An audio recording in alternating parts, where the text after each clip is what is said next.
New details coming out following the deadly Astroworld Music Festival this weekend as Travis Scott and event organizers are facing multiple lawsuits now in the millions. I'm going to be joined in just a little bit by attorney Brian Claypool. We'll talk about some of the legal implications, but we'll start with Brian. And he's live. Whatever the reason behind the chaos, it's important not to forget the victims and their families. 8 people died at the event Friday night, all of them between the ages of 14 and 27, with their whole lives ahead of them. And now a 9-year-old boy, Ezra Blunt, in a medically induced coma. He was on his father's shoulders during the concert when his dad passed out amid all the chaos and Ezra fell. Certainly sinks in for all parents. I know I've sent my kids on their way to a number of these concerts like this, and I can't imagine going through it. It's probably why a lot of people, too, want to get to the bottom of exactly what happened. And joining me now to do that and talk about the legal implications, attorney Brian Claypool. He was actually at the Las Vegas concert shooting and represented a number of people who sued after that show. Brian, it's great to have you. I'm wondering, the more you hear about this, the more it just sounded like a disaster waiting to happen. Yeah, Joe, thanks for having me. That bit you played is staggering. I mean, to hear these alleged security guys saying that they got a text message to show up and had absolutely no training, that is absolute garbage. I mean, this event is going to change the face of concerts going forward. I know out here in California, I'm sure you've heard of Coachella. They're already anxious about whether that's even going to go forward because of this. Now, you mentioned I was in the Las Vegas shooting. I almost died in that shooting.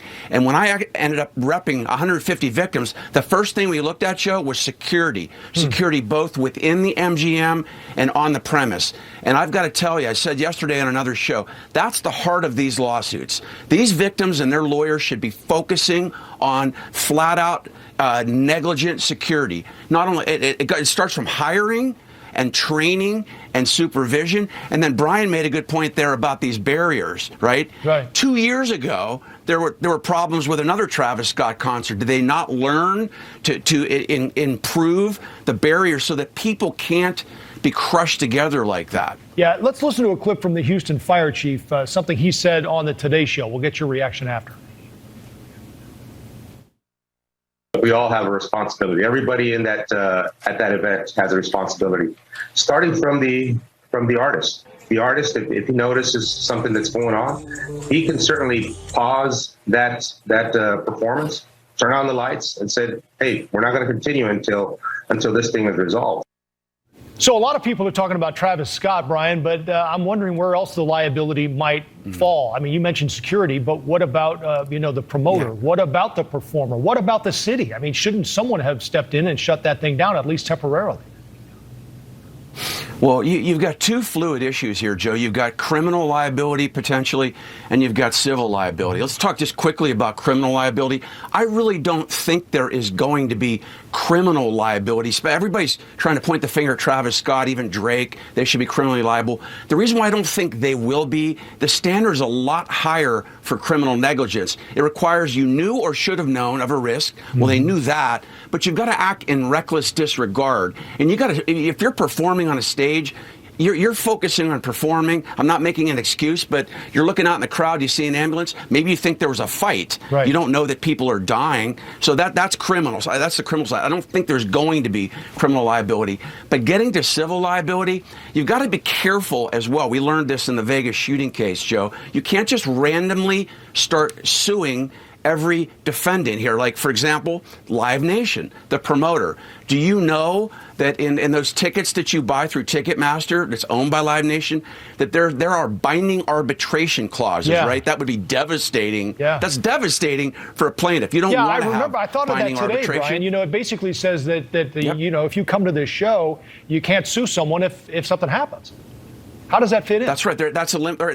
That's a limitation of liability, right? You've got both binding arbitration and a limitation of liability clause in these tickets you buy. So these lawyers that are already out there suing everybody, that could be a detriment to these victims' families. They need to be careful because you don't want to get into arbitration and end up suing the wrong person. Here's another example. You might end up in federal court versus state court if you start suing everybody on the planet. That's another thing that you need to be careful with. And then real quick on city liability, I don't think the city, the police chief, they're not going to be held liable. If they're sued, they're going to get out of court. They didn't own the property.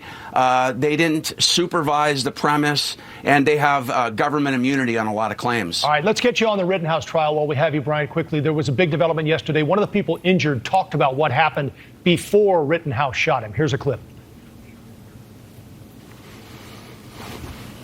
It wasn't until you pointed your gun at him, advanced on him, with your gun, now your hands down, pointed at him, that he fired, right? Correct. So how big a bombshell is that, Brian? Devastation for the prosecution. That testimony is an acquittal as to that gentleman, because self-defense requires the person using it to have an objective fear of imminent harm. And that testimony clearly establishes that Rittenhouse objectively means, for your viewers, that what would a reasonable person think, not subjectively, which is what you or I would think. But I got to tell you, with that testimony, they're going to argue in closing statement, defense lawyers, that Rittenhouse objectively felt like his life was in danger, a gun was pointed at him, and he used self-defense. Right. So that was just a bombshell. We're out of time. Yes or no? Would you put him on the stand? I wouldn't. Given that testimony, no. All right. Brian Claypool, it's great to have you. Thanks for the time. You bet. Thank you. For more on the latest...